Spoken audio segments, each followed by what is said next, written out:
গত কিছুদিন ধরে মিডল ইস্টে ইসরায়েলের আগ্রাসনের ফলে লেবানন এবং ইরানে নানা রকমের আনরেস্ট সিচুয়েশন বিরাজ করছে।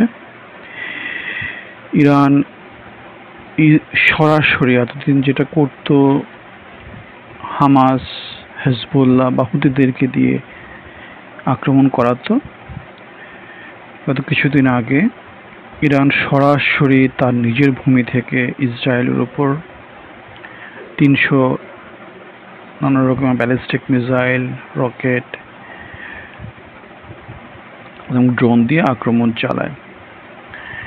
এই যে নিজের ভূমি ইউজ করে ইসরায়েলের উপর ইরানের এই যে সর্বপ্রথম অ্যাটাক, এই অ্যাটাকের আফটার ম্যাথটা কি সেটা নিয়ে অনেকে চিন্তা ভাবনা করছে। আমেরিকা ইতিমধ্যে ইসরায়েলকে বলে দিয়েছে যাতে তারা ইরানের পারমাণবিক স্থাপনার উপরে হামলা না চালায়। ইসরায়েলের প্রধানমন্ত্রী নেতানিয়াহু ইরানকে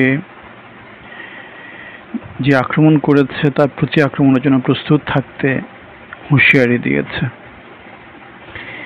এখন আমরা যদি পিছনের দিকে তাকাই, দেখা যায় ইরান হচ্ছে মধ্যপ্রাচ্য এলাকার স্থানীয় লোকজন, তারা শিয়া ধর্মীয় অবলম্বী। আর ইসরায়েলিরা বেসিক্যালি পৃথিবীর নানা প্রান্ত থেকে এসে বসতি স্থাপন করা ইহুদি জনগোষ্ঠী, ফিলিস্তিনি ভূখণ্ডে তারা বসতি স্থাপন করেছে এবং ধীরে ধীরে তারা তাদের প্রভাব বলা ইউজ করে একটা রাষ্ট্র প্রতিষ্ঠা করেছে। ইসরায়েলিদের এই যে উড়ে এসে ঝুড়ে বসা যে আধিপত্য, সে আধিপত্যের উপর ভিত্তি করে আরব এলাকায় অনেক রকমের আনরেস্ট হয়েছে। আমরা দেখি যে পৃথিবীর ইতিহাসে যতগুলো বিশ্বযুদ্ধ হয়েছে, যেমন প্রথম বিশ্বযুদ্ধ হয়েছে জার্মানি এবং রাজাদের মানে তাদের প্রভাবের উপর ডিপেন্ড করে একটা যুদ্ধ হয়েছিল, আমেরিকা তার মধ্যে ইনক্লুড হয়েছিল। সেই যুদ্ধের সাথে যারা জড়িত ছিল তারাই আবার কি করে দ্বিতীয় বিশ্বযুদ্ধ করে জার্মানিকে বিশাল একটা যুদ্ধের দায় নিয়ে তাকে বিশাল একটা ক্ষতিপূরণ দেওয়ার জন্য তাকে আন্তর্জাতিকভাবে চাপ দেওয়া হয় এবং তাকে সেই বন্ডে তাকে সাইন নিয়ে নেওয়া হয় এবং সেই টাকাটা তাদেরকে অনেক বছর ধরে দিতে হয়। তারপরে সেই জার্মানি কিন্তু আবার দ্বিতীয় বিশ্বযুদ্ধে পরাজয়ের ফলে কিন্তু তারা প্রথম বিশ্বযুদ্ধে পরাজিত হয়ে তারা ক্ষতিপূরণের জন্য তারা নানা রকমের অপ্রেস হতে থাকে এবং দ্বিতীয় বিশ্বযুদ্ধ তারা শুরু করে। সেই দ্বিতীয় বিশ্বযুদ্ধে কিন্তু জার্মানি না আবার পরাজিত হয় এবং ইহুদি রিলেটেড, ঠিক আছে, ইহুদিদেরকে নস্যাৎ করতে গিয়ে এই কাজটা হয়েছে এবং সেই ইহুদিরা রিলেটেড হয়ে কিন্তু মিডল ইস্টে এখন নতুন একটা আনরেস্ট সৃষ্টি হয়েছে। সো প্রথম বিশ্বযুদ্ধ যে কারণে হয়েছিল, দ্বিতীয় বিশ্বযুদ্ধ মোটামুটি সে একই রিলেটেড। এখন তৃতীয় বিশ্বযুদ্ধ যদি যেটা হয়ে থাকে সেটা কিন্তু এই মিডল ইস্ট থেকেই হবার সম্ভাবনা বেশি আছে। সো ইসরায়েল রাষ্ট্রের এই যে ইহুদিরা, এখানে অবশ্য লোকজন নানা কথাই বলে, নানা কথাগুলো কি ইহুদিরা সারা পৃথিবীতে অনেক উন্নয়নের কাজ করছে। যেমন যে মিডিয়াগুলো যে খবরগুলো প্রচার করে সেই মিডিয়াগুলো কিন্তু ইসরায়েলের মিডিয়া, মানে ইহুদিদের মিডিয়া। সো মিডল ইস্টের আনরেস্টের সাথে ওয়ার্ল্ড পলিটিক্সের যেই বাণিজ্যগুলো আছে সেগুলো কিন্তু কিছুটা রিলেটেড। তেলের দাম আপ ডাউন করা, সো সেখানে একটা বিজনেস হয়।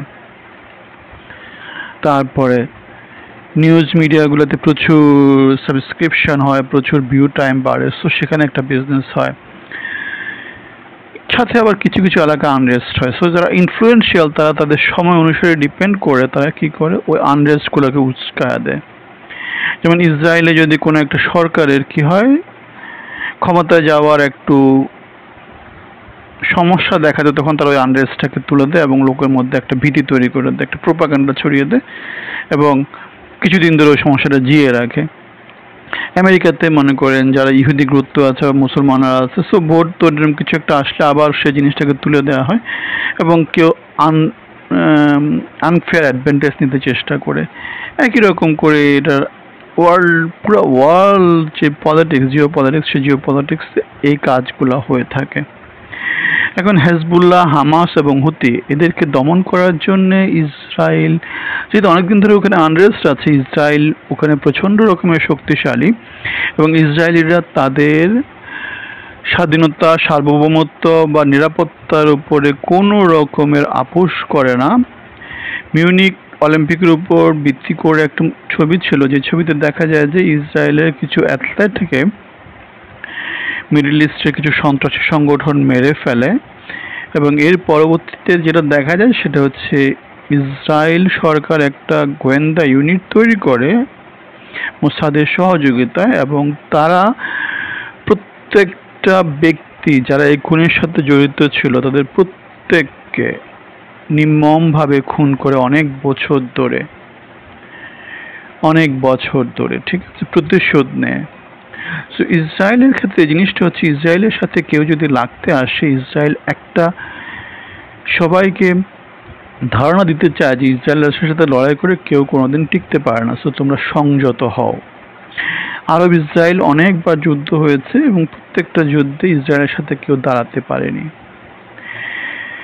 এই যে হামাস, হেজবুল্লাহ, হুতি এদের যে আক্রমণ অনেক বছর ধরে চলতেছে, ইসরায়েলের কাছে এগুলো কিছুই না। তাদের যে ক্ষেপণাস্ত্র প্রতিরক্ষা ব্যবস্থা, তাদের যে গোয়েন্দা নেটওয়ার্ক, দাঁড়াতেও পারে না। ইরান সমর্থিত এই যে হেজবুল্লাহ, হুতি এবং হামাস, এদেরকে অনেক দিন ধরে ইসরায়েল দমন করার চেষ্টা করছে এবং যেহেতু এগুলা সব ইরানের প্রক্সি, ইরানের সামরিক বাহিনীদেরকে সাপোর্ট করে নানাভাবে, তার রিটেলিয়েশনে ইসরায়েল অনেকবার, ঠিক আছে, ইসরায়েলের হামলাতে ইরানের জেনারেল মারা গিয়েছে, হেজবুল্লাহ প্রধান মারা গিয়েছে, হাসান নাসরুল্লাহ, এরকম অনেককে তারা কি করেছে, খুন করেছে বা মেরে ফেলেছে তাদের নিরাপত্তা নিশ্চিত করার জন্য।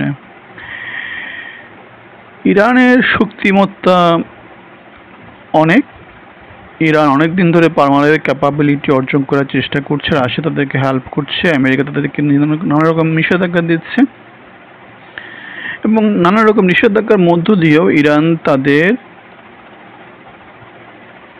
স্বাধীনতা এবং সার্বভৌমত্বের প্রশ্নে নানা রকমের পারমাণবিক কার্যক্রম, নানা রকমের সামরিক বা নানা রকমের ব্যালিস্টিক ক্ষেপণাস্ত্র তৈরি করা, মানে সামরিক উৎকর্ষ সাধনের চেষ্টা করছে।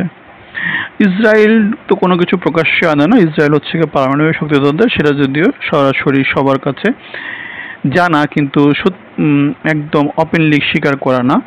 অন্যদিকে ইরান পারমাণবিক কার্যক্রম অনেকদিন ধরে চালাচ্ছে, তাদেরকে পারমাণবিক কার্যক্রম থেকে দূরে রাখার জন্য অনেকভাবে অনেক রকম প্রেশার দেওয়া হয়েছে, এম্বার্গো দেওয়া হয়েছে, কিন্তু অনেকের ধারণা যে ইরানও পারমাণবিক বোমা তৈরি করেছে এবং ইরান পারমাণবিক ক্যাপাবিলিটি আছে। তাহলে ইসরায়েল এবং ইরান দুইটা দেশই কিন্তু পারমাণবিক ক্যাপাবিলিটি আছে, ঠিক আছে। সো ইরান এই যে ইসরায়েলের উপর যে অ্যাটাক করলো, সে অ্যাটাকটা একদিক থেকে চিন্তা করলে ইরানের অনেক ভয় পাওয়ার কথা, কারণ হচ্ছে ইসরায়েল তাদের সার্বভৌমত্বের উপর কেউ আঘাত করলে ইতিহাস বলে তারা তাদেরকে কখনো ছেড়ে দেয়নি, ঠিক আছে। সো ইরানের এই যে সর্বপ্রথম নিজের ভূমি ইউজ করে ইসরায়েলের উপর আঘাত করা, এই আঘাতের ফলে কি হতে পারে সেই চিন্তা নিয়ে সারা পৃথিবীতে যে সমরবিদরা আছেন তারা চিন্তা করছেন যে ইরান ইসরায়েলকে যুদ্ধ হতে পারে কিনা। এখানে এটা মনে রাখতে হবে যে ইরান হচ্ছে অনেক বড় একটা দেশ মিডল ইস্ট, আর ইসরায়েল হচ্ছে খুব ছোট একটা দেশ। এই ছোট একটা দেশকে ইরানের পক্ষে, যেহেতু তাদের প্রক্সি আছে নানা দিকে, কোথায় কোথায় আছে, লেবাননে আছে, তারপরে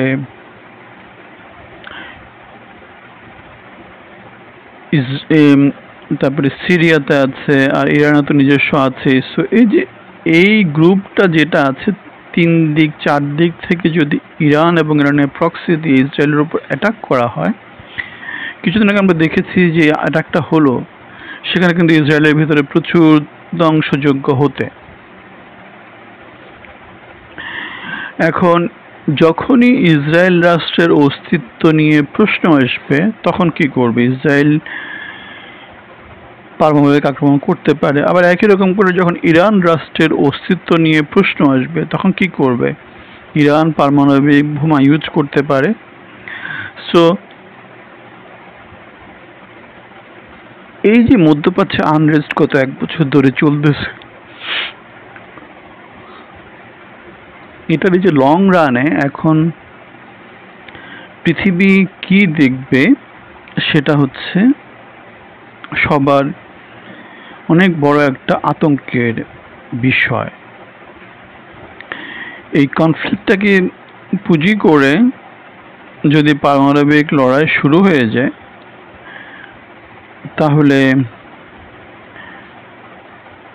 এক হতে পারে, যেহেতু ইরান যদি পারমাণবিক বোমা না বানায় থাকে, ইসরায়েল পারমাণবিক আক্রমণ করতে পারে, মানে পারমাণবিক স্থাপনাগুলোতে, কারণ ওটাই তো একমাত্র বড় আক্রমণ। অন্য আক্রমণগুলোকে তারা তাদের যেই ক্ষেপণাস্ত্র প্রতিরক্ষা ব্যবস্থা আছে সেগুলো দিয়ে তারা শিল্ড করে ফেলতে পারে।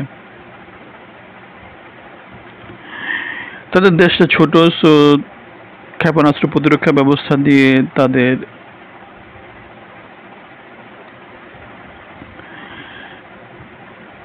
প্রতিরক্ষা কার্যক্রম চালিয়ে যাওয়া খুব বেশি অসম্ভব কিছু না, কিন্তু সেটা অনেক এক্সপেন্সিভ। এখন এক্সপেন্সিভের জায়গায় টিকে থাকার সাথে এক্সপেন্সিভের যে ব্যাপারটা হচ্ছে, টিকে থাকাটা হচ্ছে মেইন, এক্সপেন্সিভ কোনো ব্যাপার না। সো এক্সপেন্সটা আমরা অ্যাভেল করতে পারি, কিন্তু যদি আমরা পৃথিবীর বুক থেকে নিশ্চিহ্ন হয়ে যাই সেটা মোটেই সায়েন্টিফিক না। তাহলে ইরান যেটা করতে পারে, যদি নিজেদের মধ্যে আবার যুদ্ধ শুরু হয় ইরান ইসরায়েলের মধ্যে, তাহলে ইরান যেটা করতে পারে নানা রকমের ক্ষেপণাস্ত্র ছুটতে পারে, এবং ক্ষেপণাস্ত্র প্রতিরক্ষা হিসাবে ইসরায়েল যেই রকেটগুলো ছাড়বে সেগুলোর জন্য তাদের প্রচুর ইকোনমিতে একটা সংকট তৈরি হবে। ইরান এটাকে ইউজ করতে পারে ইসরায়েলকে দমিয়ে রাখার জন্য।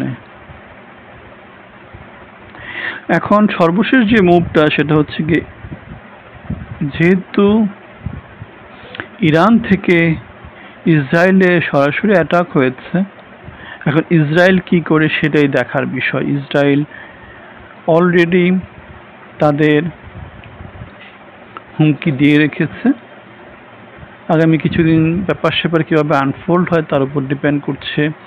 অবশ্য আগামী 1 মাসের মধ্যে আমেরিকাতে নির্বাচন হবে, তো সেই নির্বাচনে এই যুদ্ধটা কীভাবে ভূমিকা রাখে সেটাও একটা ব্যাপার। আমেরিকা মনে হয় চাইবে না যে এই 1 মাসের মধ্যে কোনো কিছু হোক।